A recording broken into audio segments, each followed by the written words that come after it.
Ignition running. Liftoff. We have a liftoff. Good evening, Atlanta. Welcome. It is Eric Erickson here, Atlanta's Evening News. The phone number, 404-872-0750, 1-800-WSB Talk. Let me give you the latest on what we know about Hurricane Dorian. I know many of you were planning on heading to Florida, or at least to Savannah, for the weekend, for the Labor Day weekend. Hopefully you're going to the mountains instead. I couldn't find a place in the mountains. We waited too late.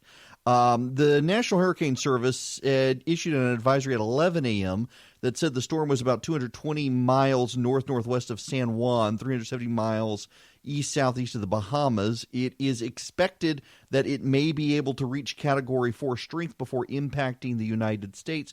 It is right now appears to be a Category 3 storm. It is a very, very strong storm. Now, what is it expected to have happen? Well, they expect it right now to move into the United States. Although I will say that several meteorologists are saying there is still a good chance that it could just miss everything and sail up the East Coast. But the models right now are suggesting that it's going to go into Florida on Tuesday morning and then up into Georgia Tuesday into Wednesday.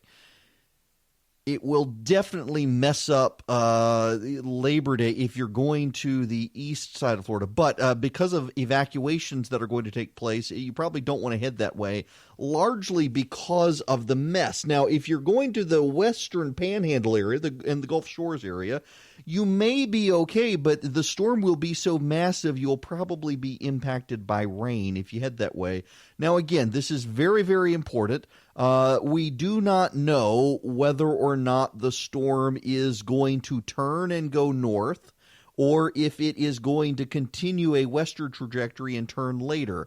We have no idea at this point, and you're playing the odds. As things go along and we get more updates, you'll have a better sense of what's going to happen. You want to stick with Kurt Mellish, who has seen these things plenty of times over the last 30 years and has a good sense of how they go. On Tuesday, obviously, that is when it would be expected to impact Georgia at the earliest, unless something happens. And we will be giving you complete coverage here over Labor Day weekend as well. We'll have everybody able to do that. Well, now, one of the important questions, I think the most important question, is whether we might nuke it. Here's the vice president. Well, the president's made it very clear that he's never made a suggestion like that, and I've never heard him make a suggestion like that. We've got a term for that sort of thing at the White House. It's called fake news. Fake news. And it seems like not a day goes by that somebody in the media doesn't find something to print or publish or put on the internet. But it's one of the things I most admire about this president is no matter what the media is out there talking about on any given day, no matter what the critics or the naysayers are talking about, this is a president who literally gets up every day and fights to keep the promises that he made to the American people. There you go. So fake news. Now, it was, of course, put into a White House memo that the president had asked this, so that there was a basis for the story, that it had come up in a meeting. No one actually took it seriously at the time. The only people who really took it seriously were the media. But you and I both know it would be awesome to see a nuclear mushroom cloud come out of the eye of a hurricane. However, where is the story? There is a story out from Roy Spencer. Roy Spencer, the famous meteorologist, climate change skeptic, who actually does a very good job of actually relying on the science. He wrote at What's Up With That a piece on what would actually happen if you launched a nuclear weapon into a hurricane. No. Don't say nothing would happen. Don't say nothing would happen. Something would happen. Potentially. Let me break this down for you. First of all, Roy Spencer says this isn't actually out of the wild that something like this came up with. It's been batted about for years, going all the way back to the Eisenhower administration. A less radioactive idea called Project Stormfury was actually carried out by the government for about 20 years, starting in the 1960s. Aircraft seeded hurricane clouds with silver iodine in an attempt to strengthen the outer portions of the storm in hopes of weakening the intense storm core. The project was a failure because it was learned that hurricanes already efficiently convert the available cloud water to precipitation anyway throughout the storm. The hurricane doesn't respond to seeding with silver iodine.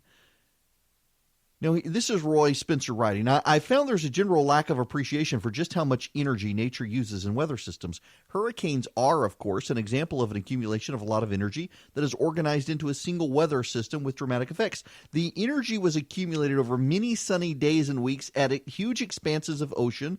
They soaked up tropical sunshine. They warmed. The hurricane circulation draws upon that pent-up energy in the warm water. The tropical oceans nearly everywhere have the energy required to fuel a hurricane.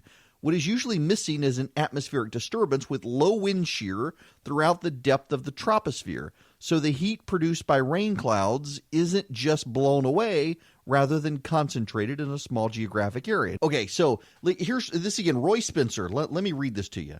Let's use the example of the B-83 nuclear weapon. It is the most modern nuclear bomb in the U.S. arsenal. It yields 1.2 megatons of TNT. The explosive equivalent of this nuke is equal to 1.2 megatons of TNT. Now, listen to this. The average hurricane releases the equivalent energy of 1.2 megatons of TNT every 10 seconds. Every 10 seconds.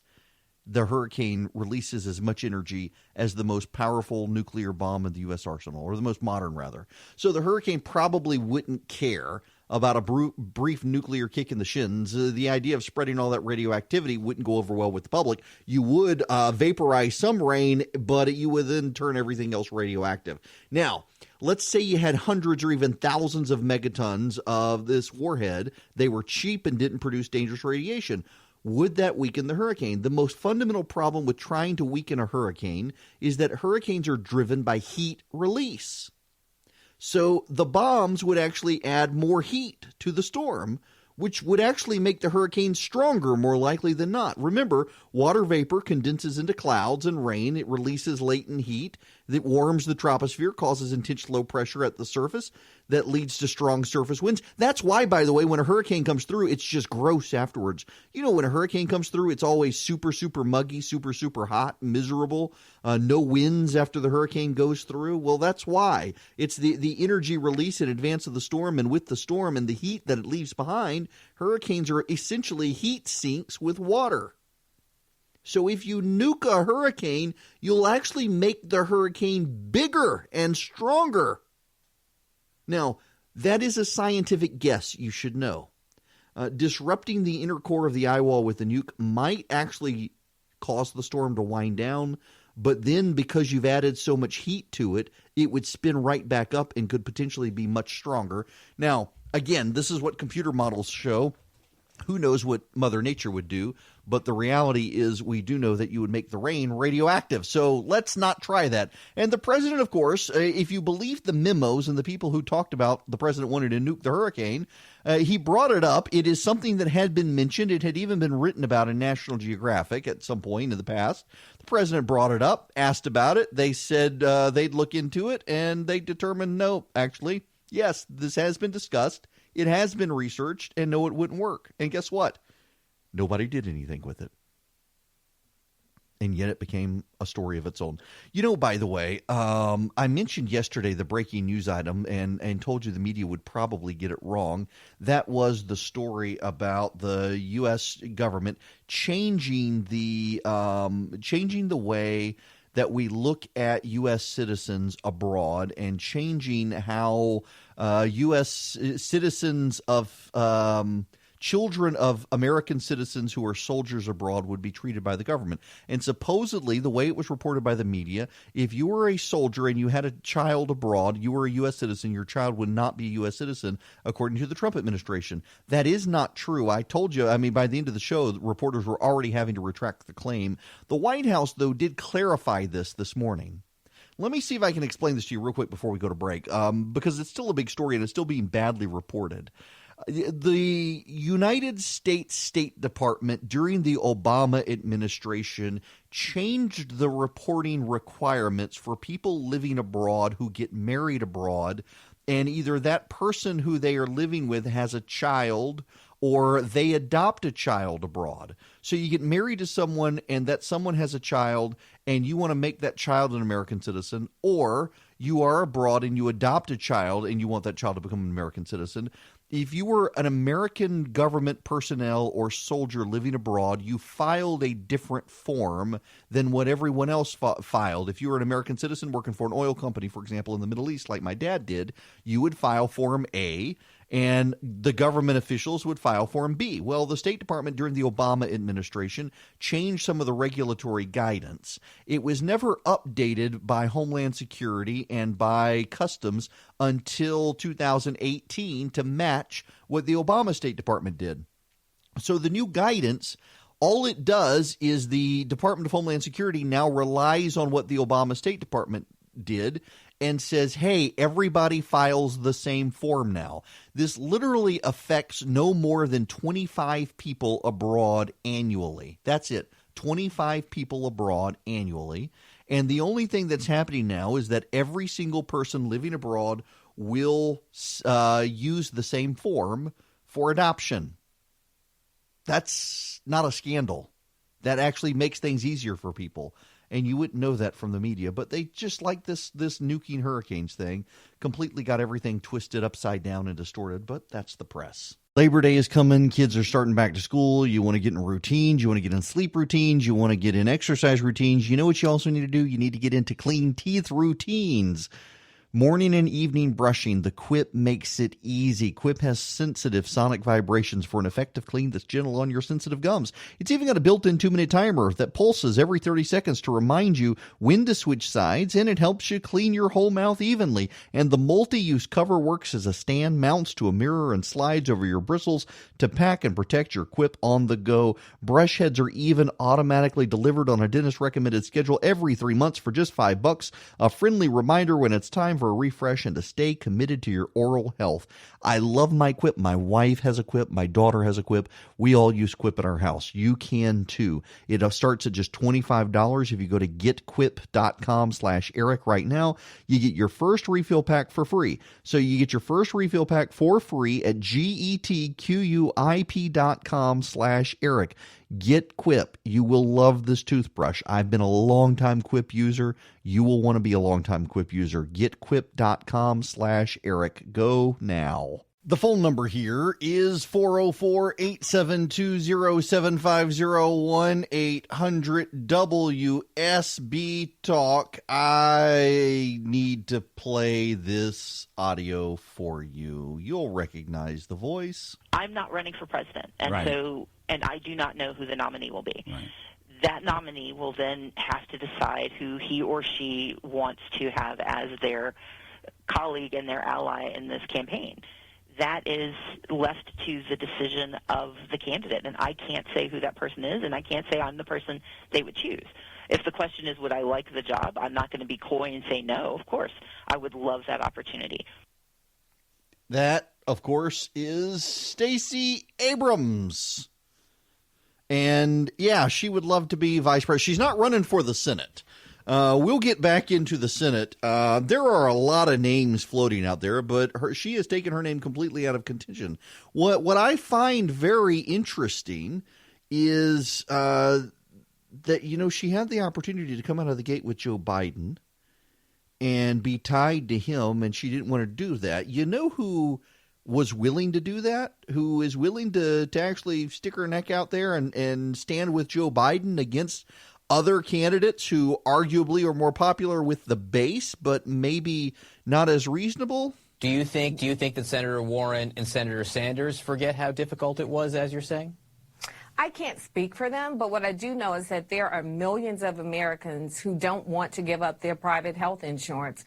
Someone on my team has a father who's retired from GM 30 years, and he said that he doesn't want anybody touching his health insurance. He said that he gave up so many things in terms of salary and negotiations so that he could have his private health insurance for the remainder of his life. And I think that speaks to the sentiment of so many people. That was Keisha Lance Bottoms, the mayor of Atlanta. She's out there as a Biden surrogate now, defending him on health care that her members of her family and her friends, they don't want their health care taken away. And I find that very interesting that you got Keisha Lance Bottoms out there willing to take this stand, and a lot of Democrats out there, I continue to be impressed with her, and we don't agree on a lot of stuff. But there was this underlying current, it seems like, that she got lucky because Mary Norwood was running against her. But, man, I don't think she got lucky. I think she's extremely savvy, and people are underestimating her.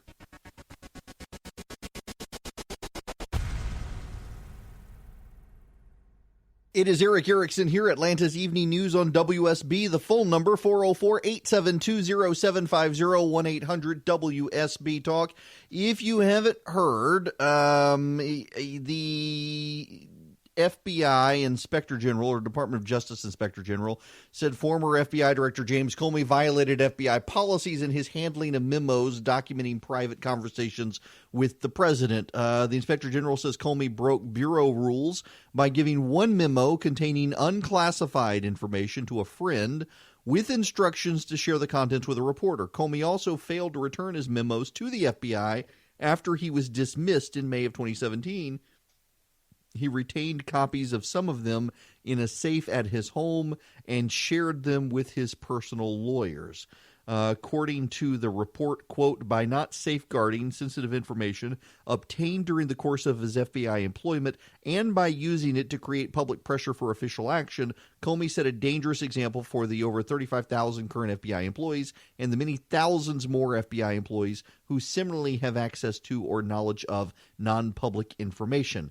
It's the second report to criticize Comey's actions as FBI director. A separate one rebuked him for decisions made during the investigation into Hillary Clinton's use of a private email server. It's one of multiple Inspector General's investigations into the last 3 years and the decisions made at the FBI.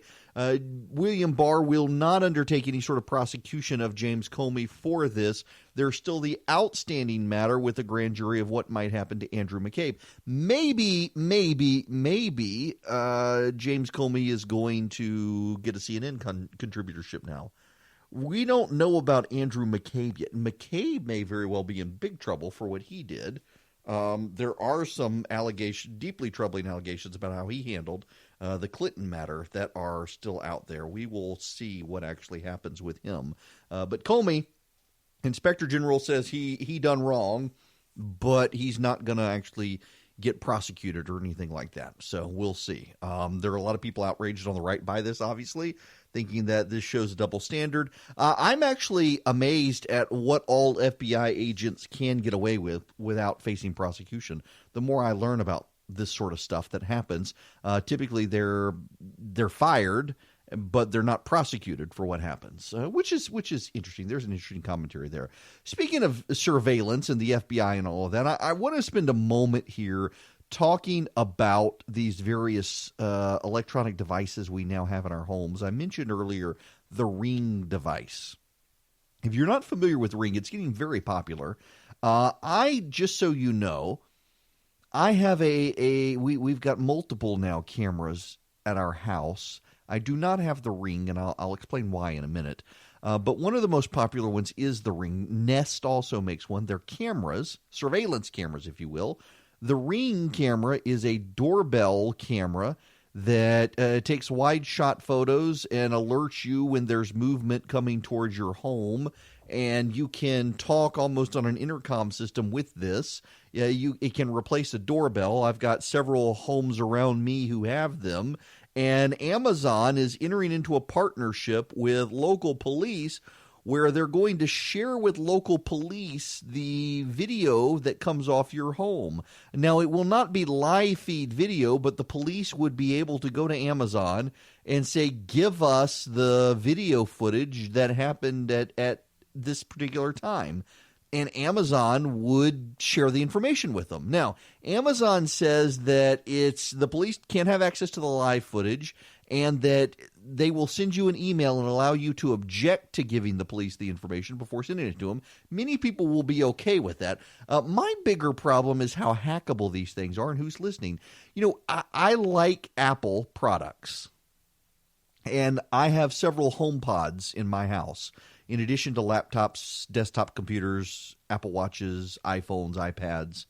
And on the HomePod, which is Apple's music device, which competes to some degree with the Echo and the Google Home, although the Apple one really is geared more towards music, and it is a really good speaker. I've got several of them in our house.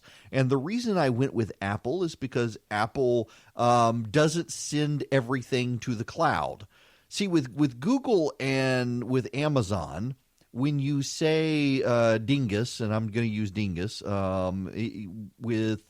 with Google it's hey dingus, and with Amazon you just say the name of the dingus, and it activates. And when it activates, it immediately connects to the internet and starts transmitting whatever you're saying somewhere else.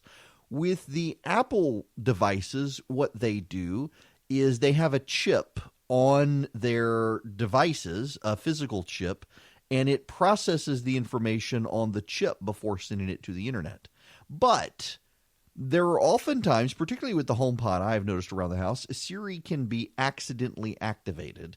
It can recognize you're saying one thing, and it recognizes it as hey dingus. And one of the things that apparently triggers Siri is when you and your significant other are breathing heavy and moaning expletives, and it triggers Siri. I wish I was making this up. It's not. It's an awkward thing to talk about, but apparently that triggers Siri. And so Apple's been collecting these things and having independent contractors listen in to try to figure out what's going on and why is it falsely being triggered so they can fix it. Now, there's been some bad reporting on this, but there's a larger point here. Okay, so here's the thing. The way the reporting is that Siri's been spying on you and sending this stuff, and Apple has clarified today they're stopping this, so you don't have to freak out about it. And then what happened in the past is not that Siri was transmitting your Apple ID to Apple saying, hey, here's Eric Erickson, and here's the things that are causing him to activate Siri badly or wrongly. What actually happens is every device has a randomly generated ID, and they can tell from the way the IDs look whether this is a HomePod, an Apple Watch, an Apple phone, an iPad, a desktop or laptop computer that's causing the problems. And they can see, are they having problems in the HomePod line or the Watch line or the iPhone line? Is it a microphone issue or what? Well, they're going to start stripping those IDs every 6 months and reassigning them so that there's absolutely no way to connect you with your device and what you're saying. They're also going to make you opt into it more clearly than they have in the past. Now, all of this is to say Apple, I think, is handling this transparently and the privacy good, but some of these others are not. Now, I mentioned I use a camera with our house. I use the Logitech Circle 2.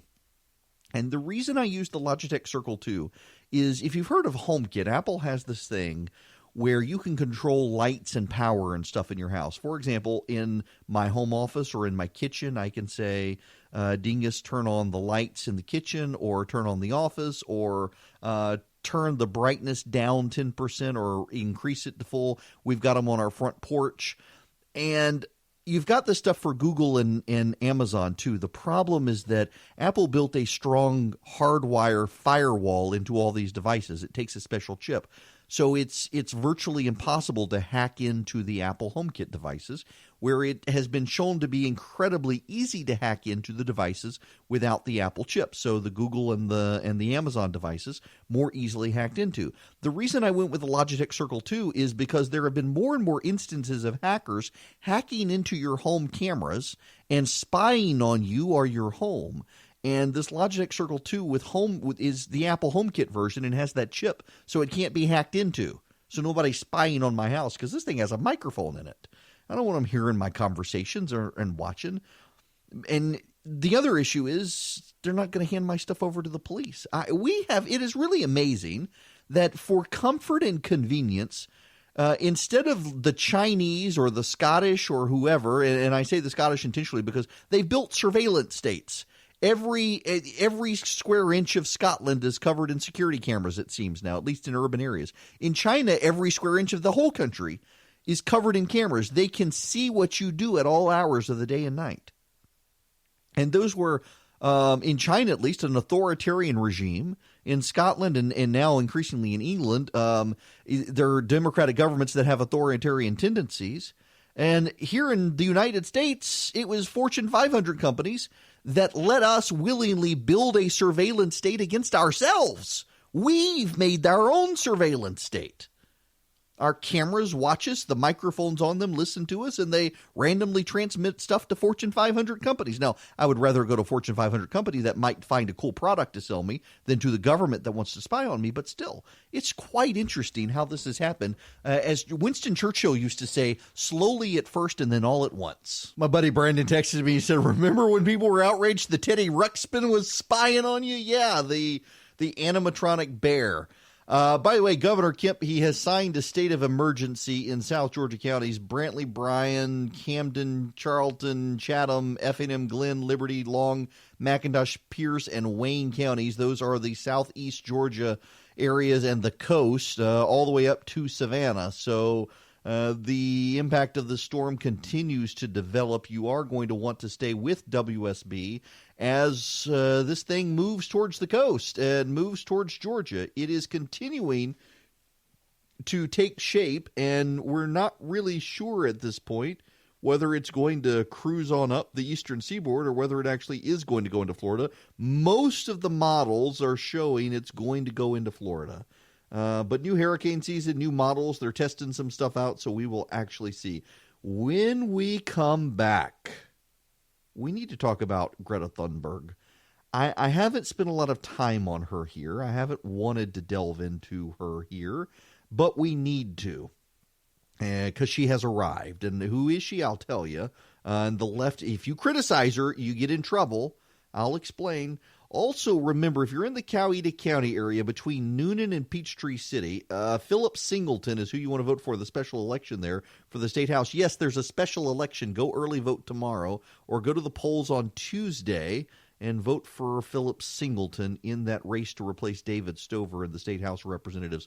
But when we come back, Greta Thunberg, let's chat about her, shall we?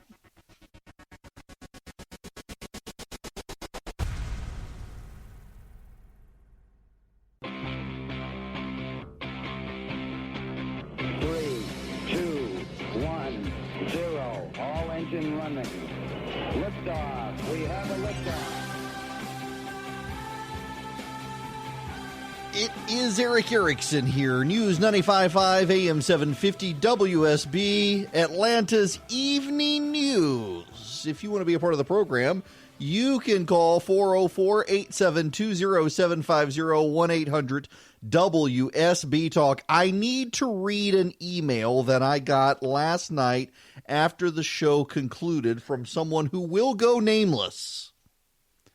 He says he frantically tried to reach me before I went off air yesterday regarding the Sterigenics issue, in which he says he has no vested interest. He says I completely misrepresented the meaning and the intent of the statement and incorrectly pursed, I think he means parsed, But you did the exact same thing you so highly and deeply discuss every single day about the media. You made a gut interpretation on a subject you obviously do not completely understand without knowing the facts, and then broadcasted that to your listeners without any vetting. You had facts, although you did not adequately or accurately interpret those facts. You then followed that by suggesting additional actions that should be performed to help Sterigenics. If you don't understand the statement, you should not say, no. That's the point. I understood the statement, and I thought they could have done better. The intent of the press release was to state that Sterigenics has zero regulatory obligation to report a 6-pound release. That's true. Sterigenics doesn't have to report. This is Sterigenics. I've lost you. Sterigenics had an accidental release of ethylene oxide in its plant. They sealed off the area. They found the leak. They closed it up. And they didn't tell anybody. They didn't tell anybody at all. They didn't tell anybody until the AJC got an email that was leaked to the AJC that had been sent out to the employees saying there had been a leak.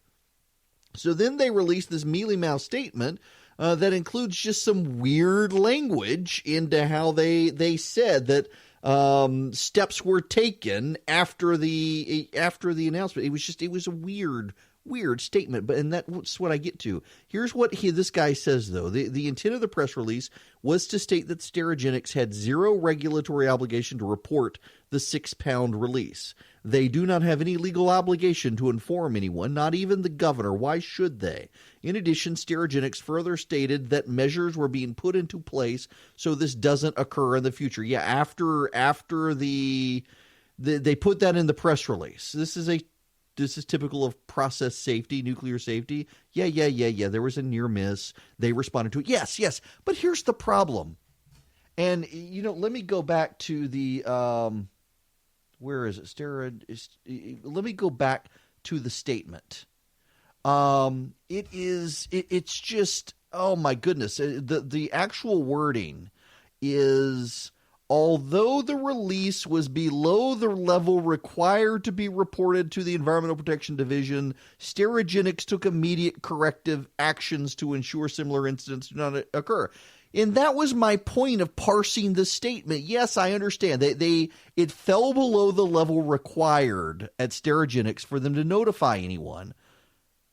But the way they worded the release was so bad. Although the release was below the level, we took steps. It shouldn't have mattered whether it was below level or not. They should have taken the steps. That's what you're supposed to do.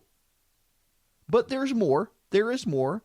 Okay, so here's, and I don't want to spend a bunch of time on Sterigenics, and I'm getting lots of emails and whatnot, but this email, it kind of hacked me off because that guy's parsing me, saying I'm parsing them, and I am parsing them, not parsing them, and I know what I'm doing here, and I know what they're doing. They're trying to be mealy-mouthed because they got lawyers involved and not, and he says, let me just read you this, and this is actually what I'm getting blown up for. They are under no legal obligation to inform anyone, not even the governor. Why should they? They should, because it shows they're interested in transparency. They should, because the spotlight is on them. They should, because we live in an age of leakers. We live in an age where you got a bunch of people who want to run to the press and say, look at what this bad guy has done, this evil corporation that I work for. Look at them. They should do as much transparently as possible to make sure that everyone sees and recognizes that they're going above board. They should, for example, have come out and said, when the governor of the state of Georgia was considering shutting them down, that, hey, just so you know, 2 weeks ago, there was a small leak. This is how our systems work. Because we have technology in place, it rapidly detected it. It was less than the reportable amounts, but the equipment still rapidly detected it. We rapidly closed off the area. We rapidly found it, and we rapidly sealed it off, and we immediately began putting into place new procedures because that had not occurred in the past. We don't want it to occur in the future, so we came up with procedures to make sure something like that can never happen again. Full transparency. That's all they had to do. Had they done that, they wouldn't have been beaten up by the AJC. They wouldn't have had an employee leak the email. They wouldn't have had it made it sound like they were keeping information from the governor. They wouldn't have released a mealy-mouthed statement that made it look like they were trying to hide something. They wouldn't have done any of those things. It would have helped them a long way towards dealing with the issue. They have thus far seemingly handled it badly. To have this leak happen in the midst of a spotlight being all over them, knowing that there's got to be employees of theirs as well who aren't happy, thinking they're going to get cancer from working at the place. Someone clearly was going to leak. I mean, ladies and gentlemen of the jury, and that's what you are here in this case at this moment, do you expect to have all of your electronic correspondence between you and your employer kept confidential at all times? Really? Or do you think in 2019, the rise of social media, protest culture, cancel culture, and millennials at work who feel victimized by everything, that something like this isn't going to leak out?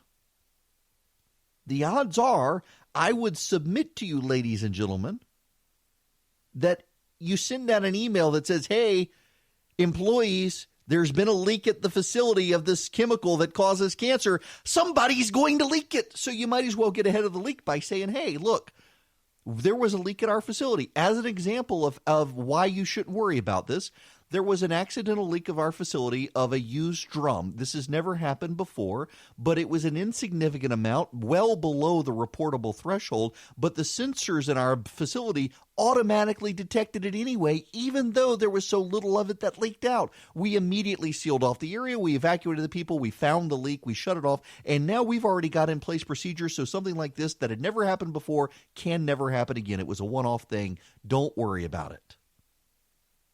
Instead, no, they hid, and somebody had to leak it, and the EPD was then told, and then the EPD went in, and what could have been a minor story that made Sterigenics look like they were being proactive at a time that everybody's nervous about them, now it makes it look like they're hiding stuff, whether they are or they're not. They handled it badly. Labor Day is coming. Kids are starting back to school. You want to get in routines. You want to get in sleep routines. You want to get in exercise routines. You know what you also need to do? You need to get into clean teeth routines. Morning and evening brushing, the Quip makes it easy. Quip has sensitive sonic vibrations for an effective clean that's gentle on your sensitive gums. It's even got a built-in 2-minute timer that pulses every 30 seconds to remind you when to switch sides, and it helps you clean your whole mouth evenly. And the multi-use cover works as a stand, mounts to a mirror, and slides over your bristles to pack and protect your Quip on the go. Brush heads are even automatically delivered on a dentist-recommended schedule every 3 months for just $5. A friendly reminder when it's time for a refresh and to stay committed to your oral health. I love my Quip. My wife has a Quip. My daughter has a Quip.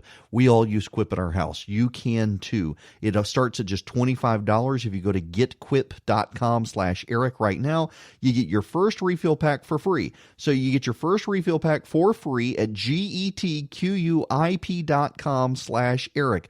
Get Quip. You will love this toothbrush. I've been a long-time Quip user. You will want to be a long-time Quip user. Getquip.com/Eric. Go now. It is Eric Erickson here. Atlanta's Evening News on WSB. The phone number is 404-872-0750, 1-800-WSB-TALK.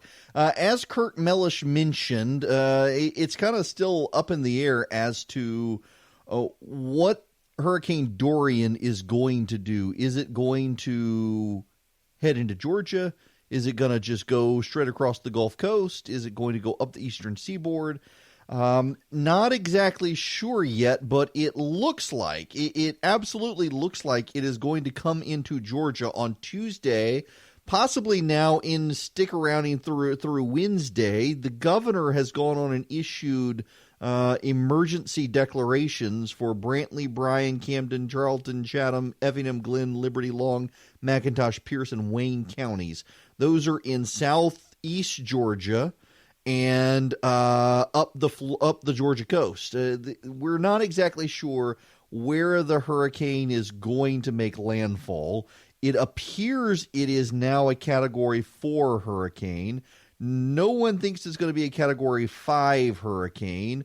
Katie Walsh from WSB TV says it looks like it's probably going to make landfall now on Tuesday in Florida sometime around 8 a.m.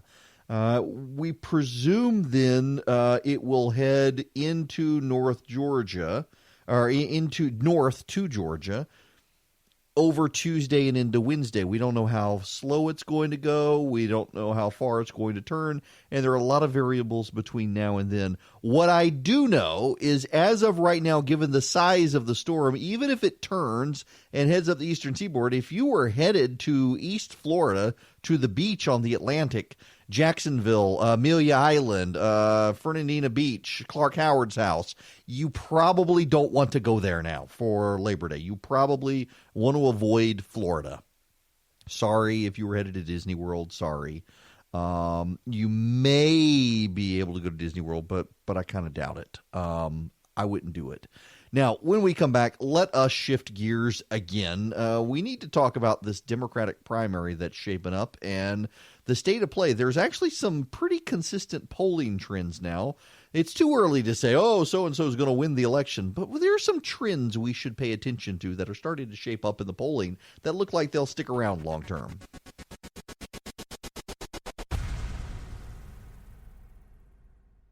It is Eric Erickson here, Atlanta's Evening News on WSB. I want to talk about Greta Thunberg, but before I do, I got to mention this story.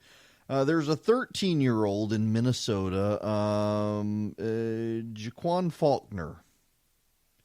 And Jaquan Faulkner decided to start a little business, a stand in front of his house in Minnesota. He was going to sell $2 hot dogs and $1 soft drinks, sodas, as they call it at CNBC.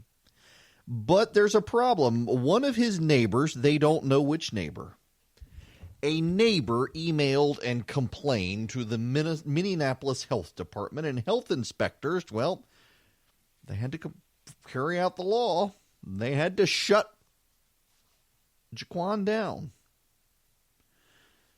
So they showed up at his house. And here's what happened.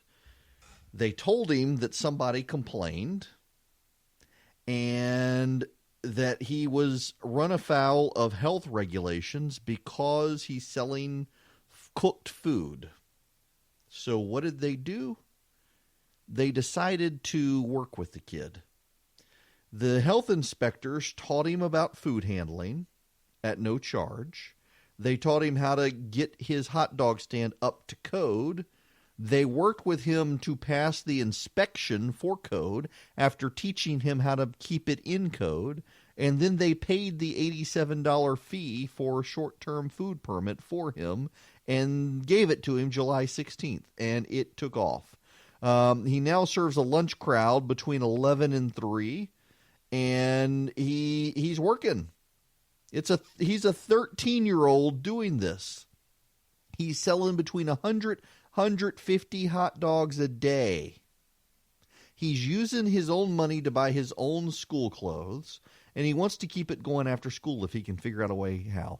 You hear these stories, and they're always just aggravating because it's bureaucrats who they get a complaint or something, and they wind up shutting down a kid's lemonade stand or something like that. This was well played by the Minneapolis Health Department. Shame on whoever complained, but well played by them, and the kid learned a valuable life lesson. Good for him. That's a good story. Now, Greta Thunberg. Greta Thunberg is an autistic 16-year-old. She describes herself as autistic on the spectrum, Asperger's. In fact, the left says it is a superpower for her because it allows her to be brash and rude and not care about people's feelings when she gives them the plain awful truth that we're all going to die. You see, Greta Thunberg has bought into the cult of climate change, that the whole world is coming to an end unless something happens. And she's going all over Europe declaring that we need acts of civil disobedience and random protest, and then coming to the United States, and in the United States coming to a climate change summit where she's demanding the same thing. And you're not allowed to question her because she's a 16-year-old. It really is amazing how the cult of climate change has set this thing up. What the left is doing, and again, you got to remember, this is a religion. It has all of the trappings of religion, and Greta Thunberg has become a priestess of the secular religion, and you're not allowed to question a priestess of the religion. She comes saying we must make radical changes and upend our free market way of life. We must embrace a command-control socialist economy. Some of us need to die, probably. You should stop having kids. You should stop eating beef. You should stop eating meat in general. You should give up all these things. She came here on a yacht owned by a prince because she said that it would actually be bad for the environment if she came in a plane. In fact, a lot of scientists, including scientists who fully embrace anthropogenic global warming, say, no, actually it would have been better if she had flown on a plane than been on this yacht on the ocean, even though it was supposedly carbon-free. Carbon emissions went into building it, by the way. But you're not allowed to question her. If you say, I mean, she's 16 years old. She has no significant life experience. She is singularly unaccomplished, except in causing people to protest.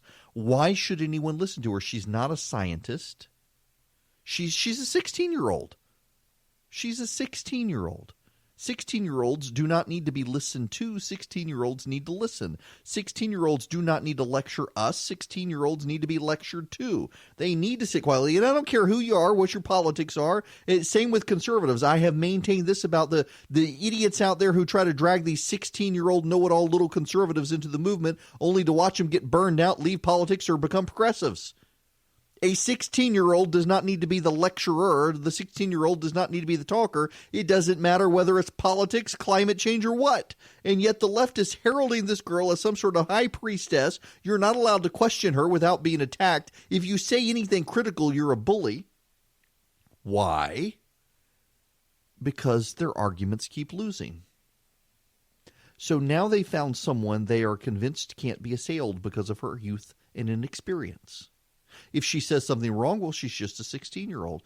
Otherwise, shut up, bigot, and listen. There's no reason to listen to a 16-year-old who really doesn't know anything, who really has no major life experience of any kind, in any way, shape, or form, and is privileged enough to be able to sail on the yacht of a prince to lecture us about our lifestyles. And yet that's what they want to do. These people find new ways to parody themselves and cause themselves to be ridiculed. They just can't help themselves. They can't. It's like Lawrence O'Donnell and his meltdown over President Trump and his supposed Russian oligarch signing loans, having now completely retracted because he got it all wrong. They can't help themselves with this stuff. But you better shut up and bake the cake, bigot. You know what a moral panic is when the media or some political group whips people into crisis over something, that there is a terrible crisis and something must be done. It appears that the Amazon burning narrative is just a moral panic, not moral crisis, moral panic. By the media. I've been reading these news reports and stuff about the horrific fires in the Amazon and thought there must be something to them. And the Spectator of the UK, I put this up at the Resurgent, by the way. You can go to theresurgent.com and see it, or just text the word show to 33777. And you can subscribe to my daily email that I send out with this stuff. But here, let me read this for you, because I bet, like you've heard all these stories about the Amazon is on fire. These are the actual facts.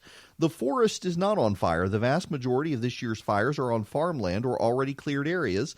The claim that the Amazon forest produces 20% of the oxygen in the air is nonsensical or wrong.